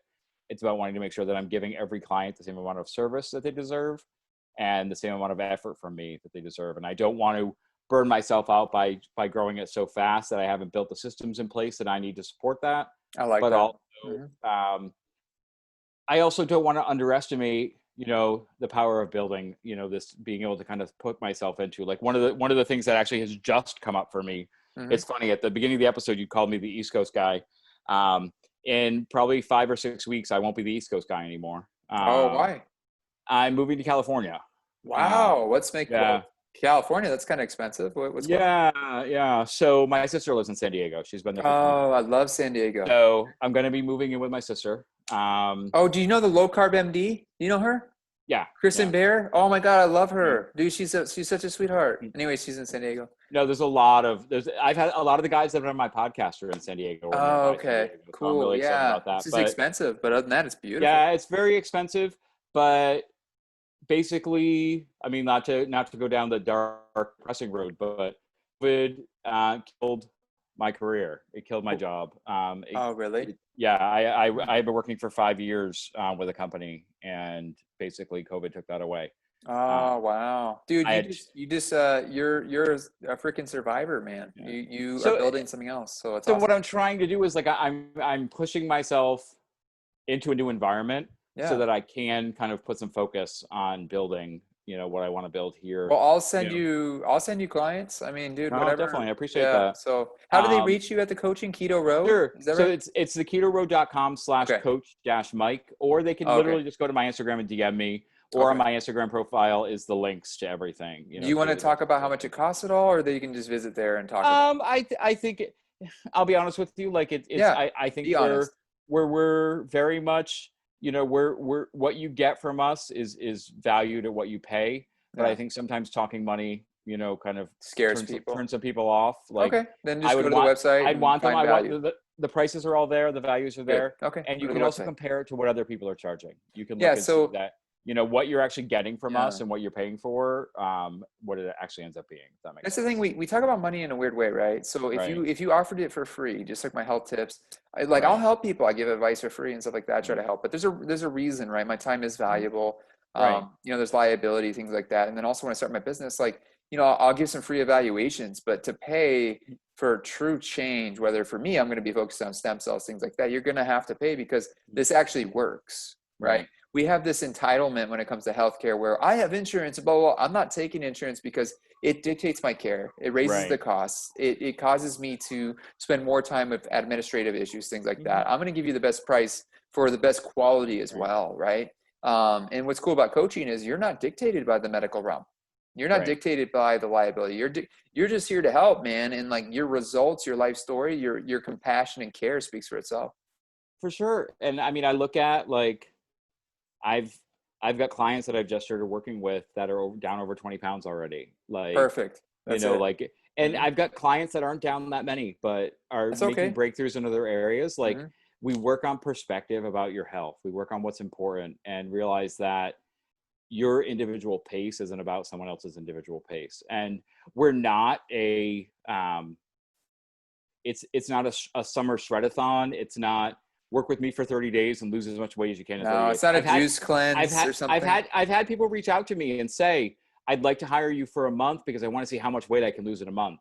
And I say, well, okay, but just so you know, that first week is really about figuring out where your metabolism is at. So there's a chance you're not going to lose any weight the first week. And they're like, wait, what? I Do might you, not lose weight the first week. Gormy, do you ever work, because having the medicine side, do you ever Yeah. like say work alongside in that world? Like I interviewed Dr. Yeah. Stephen Hussey, he's a functional medicine type guy. Like, do you ever work alongside a practitioner sometimes or no? I haven't yet. Like, I'm open to that idea. Like, I have clients where I talk to them a lot about seeing their doctors and the importance Hmm. of that, especially if there's someone that has, is seeing blood sugar issues or things along those lines, like I want a person to be healthy. I want a person's health to be taken care of. Mm-hmm. I had a client that had a specific health situation come up, and one of this person's responses was, I don't know if I can follow X, Y, and Z until I talk to my doctor. And I said, Mm-hmm. I don't want you making any choices you're not comfortable with until you talk Yeah. to your doctor. The other conversation I had with that person was about advocating for yourself with your doctor and Mm-hmm. realizing that, it's okay to say to your doctor, I need you to explain this to me. I need you to explain, why this recommendation is happening or why that recommendation is happening. But I think that's important. It's not something I've done yet, but I very much, like, I'm someone who, like, and you could go back and if you listen to my first interview on this podcast with the I've listened to both at times, but it's been a long time. I think I probably talked about, my hospitalization in 2018. Oh yeah, what they fed you and stuff. Yeah, like but the also, food and shit. it was the fact that I hadn't seen a doctor in 25 years when I went to the hospital. Oh yeah. Like, I had a real severe phobia of doctors, and it took me almost dying. Like, I was hours away from dying before I agreed to go to the doctor. Like, and that changed me in a lot of ways. Like, I went from not seeing doctors to I was hospitalized for 17 days. I had blood drawn 3 to 4 times a day. I was being wheeled down for different tests every day. I was being woken up by things happening all the time. I had roommates in the hospital over the holidays there was a gentleman who was my roommate in the hospital who they found him in his home, and he has short-term memory issues. He broke his back, but he doesn't know how. And every time he woke up, he didn't remember that his back was broken. So he would go to move and feel the pain of his back being broken and scream. And I dealt with that for 48 hours. That was very interesting. Wow. Like, the things you see, and I know you work in medicine, the things that you can see. But yeah, like, man, I've seen some traumatizing things for sure. Like, I learned a lot of things about medicine. Like, I started to see a pulmonologist and a cardiologist. I found out that I had a heart attack at some point in my past and didn't know it. Like, all of these things, I thank God that I'm still alive. Like, I look at, all that I came through. So now my feelings about doctors are very different. Like, I think partnering with your doctor is really important. I think being an empowered patient is really important. Yep. And I don't think it means going in with a headline to your doctor and being like, I saw on the internet that they said to do this, and I want to do this instead of doing this. Like, but it does mean going in saying, and the first thing your doctor does is runs a cholesterol panel, gets your results, and says, we're putting you on a statin right now. It's okay for you to say, whoa. I want to know exactly what test you did. I'd like to know why you're recommending a statin. Have we looked at particle density? I don't feel like you're interpreting my results properly. Like, can we talk about what other options there are? It's okay to say, and it's also, and I, like, it's okay to say no to a doctor. And I think we're trained to not say no. Like, that doesn't mean that I'm saying refuse medical treatment and go AMA or anything like that when you're in the hospital or the emergency room or anything like that. But I think it's okay to say, I need to think about this, or I need to make a decision, or I need some more information. Like, I need to feel more comfortable with what I'm doing. Like, especially if you're someone who, like, considers yourself to be empowered about your health, you're not going in there ignorant to everything that they're going to say. You're going in there with wanting to have enough information. And if you're not comfortable with the answer you're getting and you need more information, get more information and be okay with saying to your doctor, at the end of the day, I pay you too. Like, like, I'm paying you. Like, my money is going to you. Like, I need you to explain this to me. I've had doctors say to me, like, we're just going to be giving you this, this, and this. And I would say in the hospital, I need to know exactly what this medicine is and why you're giving it to me. Like, and I want to know why. Like, I want to know exactly what this is. And they were like, that's good. Well, right. People don't care, so they don't even ask. They don't care. So I'm not going to spend the time when they don't care. And I also know, and I know this, like, especially when it comes to, like, weight loss and weight issues and diabetes and things like that, doctors see so many people not following medical advice and not following health advice and not. It's defeating. It's defeating. It's like they leave. The doctor sits down with them, talks about a healthy eating plan, and they say, I'm going to do it. And they come back in 2 months and they've put on more weight. Like, Did you know we get in trouble, right? So, like, in diabetes, we have markers if we use insurance. We have markers that if we don't hit these goals, that we are not funded as well, right? We're not reimbursed. And we can give all the education we can, but the patient won't listen, and then we're at trouble. The best practitioners are not going to be using insurance anymore. Right. And what's going to happen is the medical field is already socializing, on its own, right? You're going to have the public hospitals that take Medicaid, Medicare. Medicaid being, for the indigent or Yep. poor and less resource. And then you have Mhm. Medicare, right? But they dictate so much of the care with the charting and the BS and the reimbursement of patient satisfaction. Like, I'm not going to even deal with that because I can't even really help you. Right. I can be anti-statin. I'll be devil's advocate a bit. A statin can help, but if you're 500 pounds, man, I'm just trying to keep you away from a stroke and heart attack. So you should be Right. taking a statin at the moment, but we can get you off of it. Right. Let's lose the weight. Let's get you off. Now, does a statin even work on cholesterol? Arguably, no. Maybe it actually works on Right. CRP. We've talked about that and stuff like that. Is it the cure? No. But a lot of practitioners are opening up like, hey, look, man, I don't want you to be on metformin. It's actually been used for anti-aging and stuff like that. It's not a cure, but let's start here. Let's get you off. Like, I Right. don't want you to take a pill a day, but you have to work with me. Most Mhm. patients, God, they just don't want change. And dude, as a Right. practitioner, you go into this field, man, like trying to make a difference, and you just see people, and I know they're not going to change. So I'm just like, why am I going to talk Right. to them till I'm blue in the face? Some Well, are disrespectful even at uh, times, and I'm like, I guess you're the expert. That's fine. Like, that's fine. I don't really, I can't care about your lack of care for yourself. right. And I completely like when I was out of the hospital and recovering, I had to still see a pulmonologist. And Hmm. every time I saw him, he knew my heaviest weight. He knew the amount of weight that I've been losing. He knew that every time I went to see him every month, my weight was coming down. He would recommend weight loss surgery every time I saw him. Really? Every time. Mm. And I'm And glad you fine. didn't do that, Gormy. Oh yeah. You're so impressive And not doing that. and I know people that you have to do just as much work. Like It's a it's lot of not. work. It's a Yeah, lot of like work. and you're permanently rearranging your biology forever and dealing with things that you're going to deal with forever. Like Yeah. so that's a whole nother podcast we could do. Yeah, we'll talk about that another That's a time, Gormy. that's a whole nother I topic. think me and you But could talk for the po- 5 I think hours if we so. wanted. Yeah. I think so. The point with the pulmonologist was I finally said to him, I need you to stop recommending weight loss surgery to me. Good I for you. don't I don't want you to do that anymore. I'm like, you do it every time I come in here. And he said, yeah, but you're doing great losing weight. Why don't you consider having weight loss surgery when you hit your goal weight so you can keep the weight off?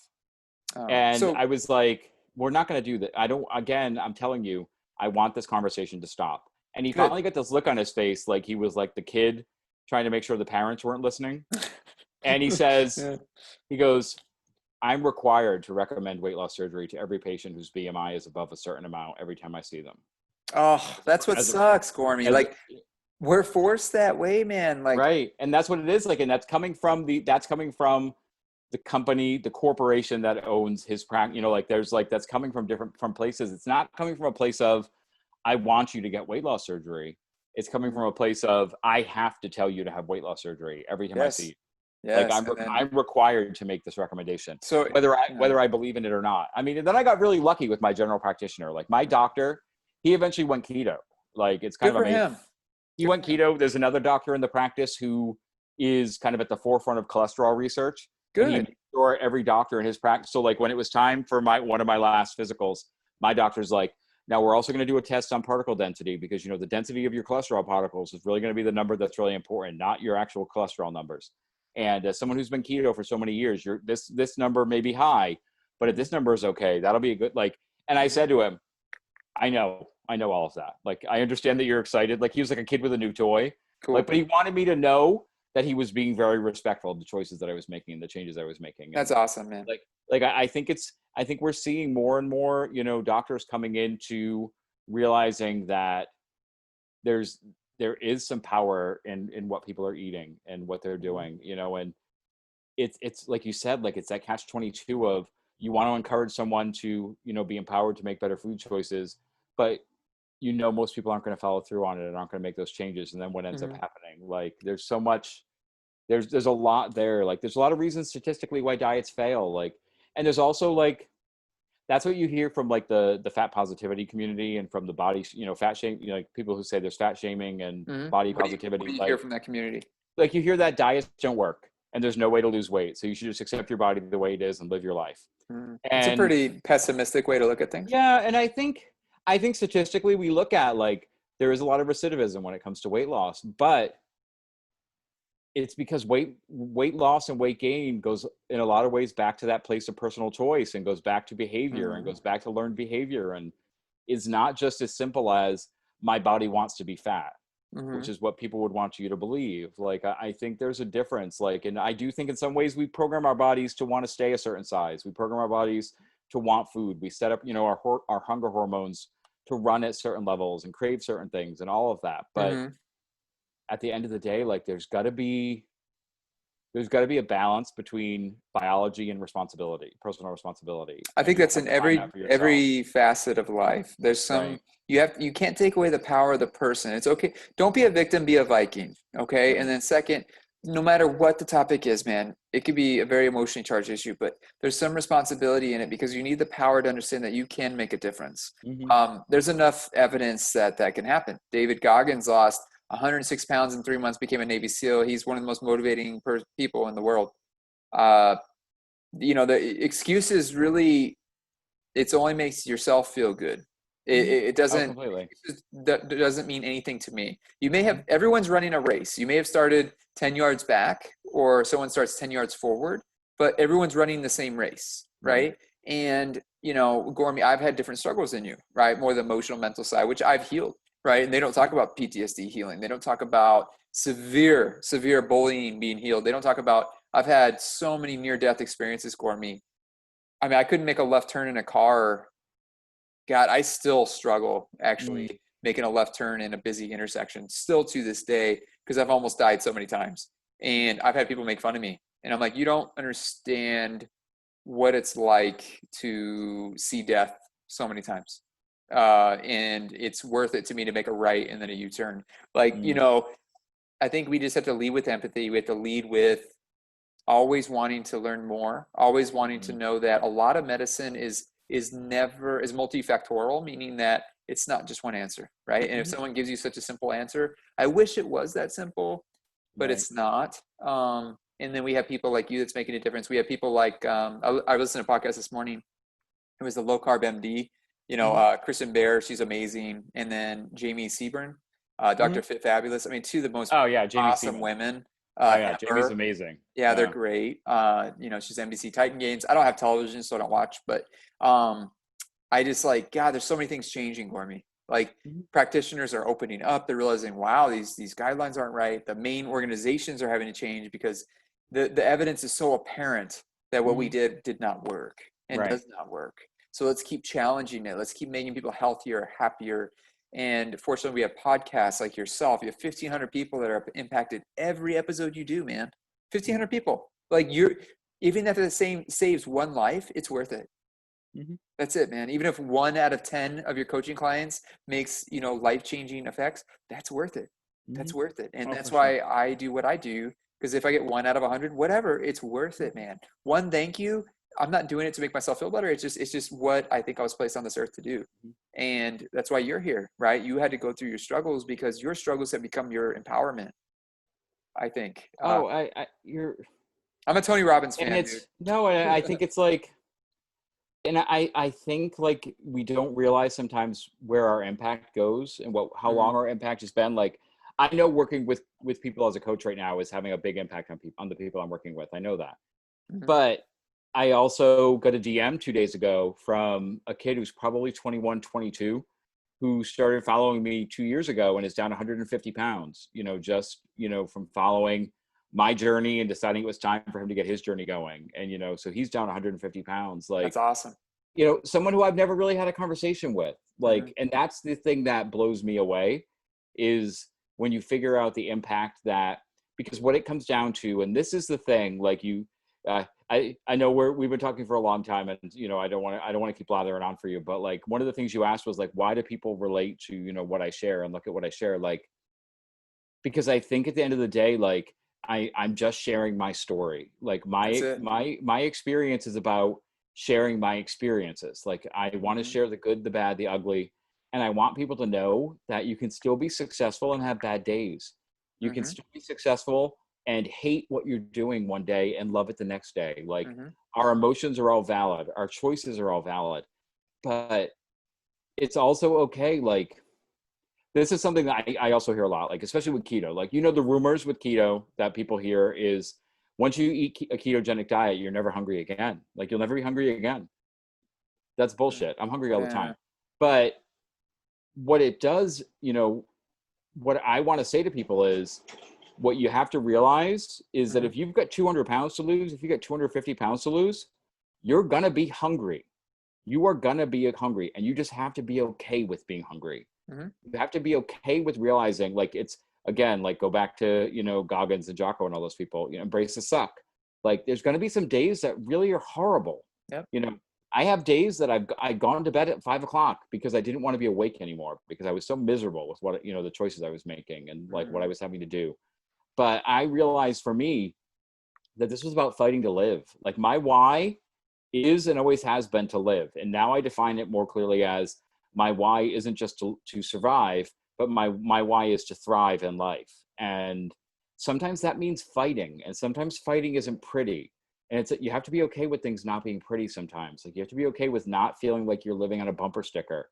And, and like one of the things I've started doing recently on the ketoroad.com is sharing some blogs from my perspective, like writing different pieces up. Like today I just dropped something that's about all the different kinds of challenges people put up on the internet, and like weight loss challenges and food challenges and water challenges and all those different things, and like why maybe sometimes it's okay to start one, to quit, and to find one for you that's going to work. But the other thing is, like, one of the things that's been kind of on my heart that I've actually just started working on is the comment that people write when someone shares a struggle. People write, "You got this, you got this." And I think that comes from a good place. Mm-hmm. But I think "you got this" is never really the right response, to a person who's facing a challenge. Like, I What's a think better instead it's response? more, I think the better response is saying, "Wow, that sounds like something really difficult that you're dealing with, and I really hope that you're able to put a plan in place to help you deal with it."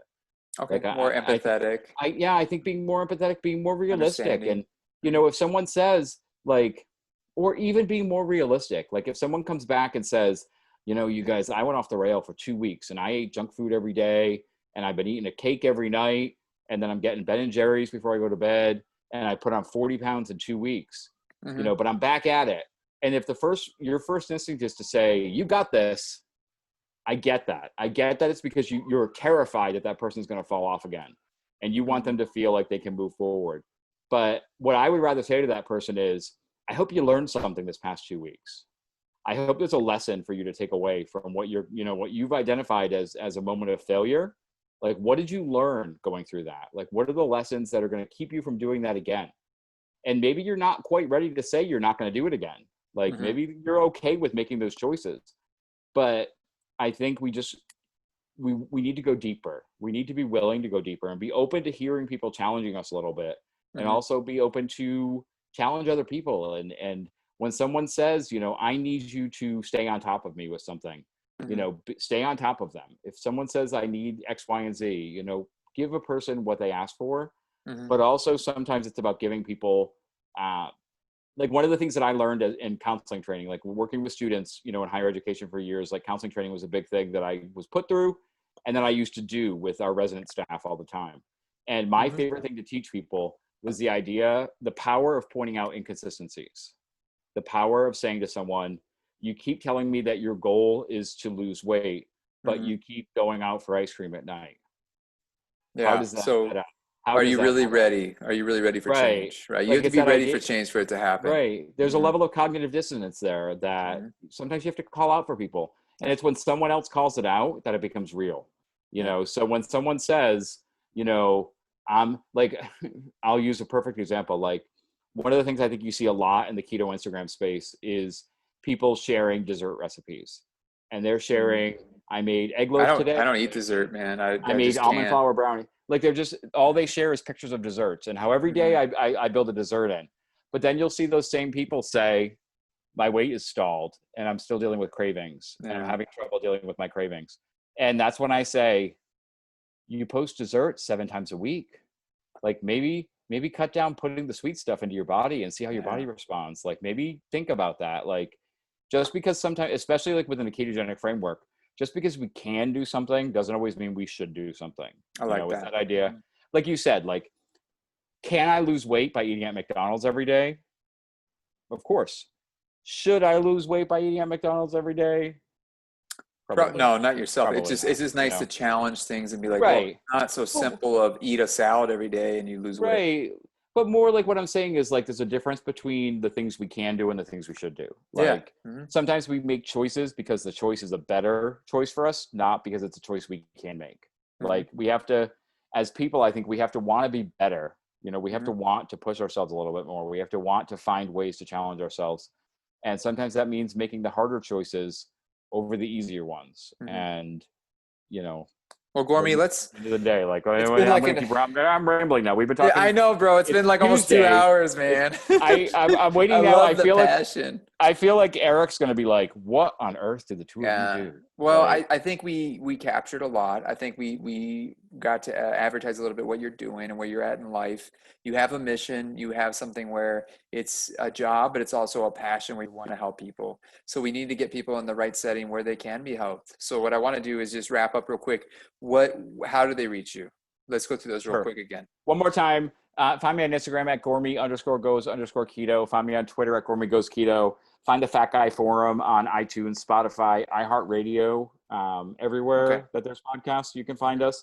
Or you can go to theketoroad.com/coach-Mike if you want to talk to me about coaching.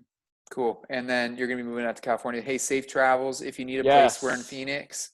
I will have a room to crash in soon if you need it. It's going to be a podcast room. But we'd love to meet you in real life, me and Eric and Anthony. Sure. And then I want to give some quick shout outs myself, but www.jackedpod.com. That's our website. Our YouTube channel is Just a Couple Dudes with the K. Our Instagram, Facebook, same thing. Just a Couple Dudes with the K. Big things coming. We're actually linking up with the Child Crisis of Arizona organization.